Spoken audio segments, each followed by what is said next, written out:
Pagbasa mula sa mga gawa ng mga apostol.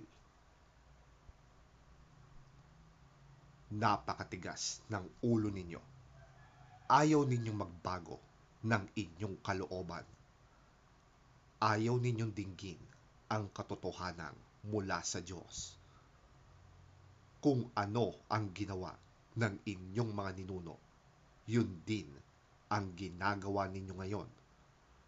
Lumalaban kayong lagi sa Espiritu Santo. Sinong propeta ang hindi inusig ng inyong mga ninuno? Pinatay nila ang mga nagpapahayag tungkol sa pagparito ng matuwid na inyo namang pinagtaksilan at ipinapatay. Tinanggap ninyo ang kautosang ibinigay ng Diyos sa pamamagitan ng mga anghel. Ngunit hindi naman ninyo ito sinusunod. Nagalit kay Esteban ang buong Sanhedrin nang marinig yon at naggitgit sila laban sa kanya. Ngunit si Esteban, na puspos ng Espiritu Santo, ay tumingala sa langit at nakita niya ang kaluwalhatian ng Diyos at si Jesus na nakatayo sa kanan ng Diyos. Kaya't sinabi niya, nakikita kong bukas ang kalangitan at ang anak ng tao na nakatayo sa kanan ng Diyos.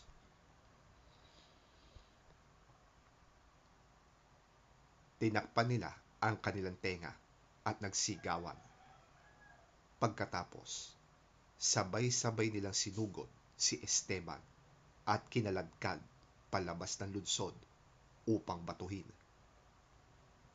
Inilagay ng mga saksi ang kanilang mga balabal sa paanan ng isang binatang nagngangalang Saulo. At pinagbabato nila si Esteban na nananalangin naman ng ganito, Panginoong Hesus, tanggapin mo po ang aking espiritu. Lumuhod si Esteban at sumigaw ng malakas, Panginoon, huwag mo po silang pananagutin sa kasalanang ito. At pagkasabi nito, siya'y namatay.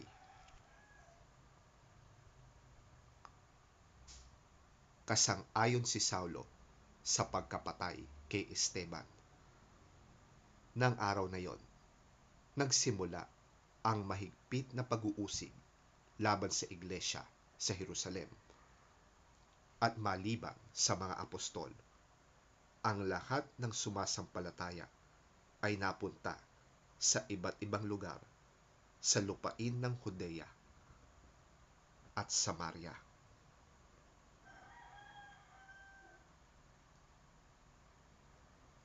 Ang salita ng Diyos. Salamat sa Diyos.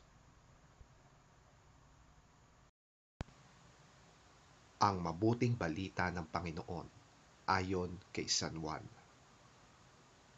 Papuri sa iyo, Panginoon. Ano pong himala ang maipapakita ninyo upang sumampalataya kami sa inyo? Ano po ang inyong gagawin? Ang aming mga ninuno ay kumain ng mana sa ilang. Ayon sa nasusulat, sila'y binigyan ni Moises ng tinapay na galing sa langit. Sabi nila. Sumagot si Jesus, pakatandaan ninyo, hindi si Moises ang nagbigay sa inyo ng tinapay na galing sa langit. Ang aking Ama ang nagbibigay sa inyo ng tinapay na galing sa langit. Dahil ang tinapay na galing sa Diyos ang bumaba mula sa langit at nagbibigay buhay sa sangkatauhan. Sumagot sila, Ginoo, bigyan po ninyo kaming lagi ng tinapay na ito. Sinabi ni Jesus, Ako ang tinapay na nagbibigay buhay.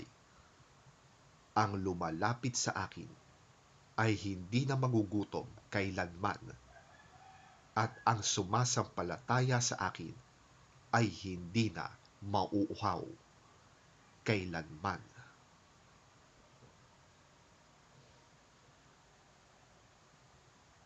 Ang mabuting balita ng ating Panginoon. Pinupuri ka namin, Panginoong Hesukristo.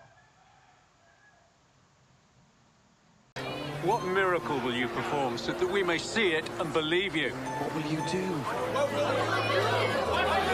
Our ancestors ate manna in the desert, just as Scripture says. He gave them bread from heaven to eat. I am telling you the truth. What Moses gave you is not the bread from heaven. It is my Father who gives you the real bread from heaven.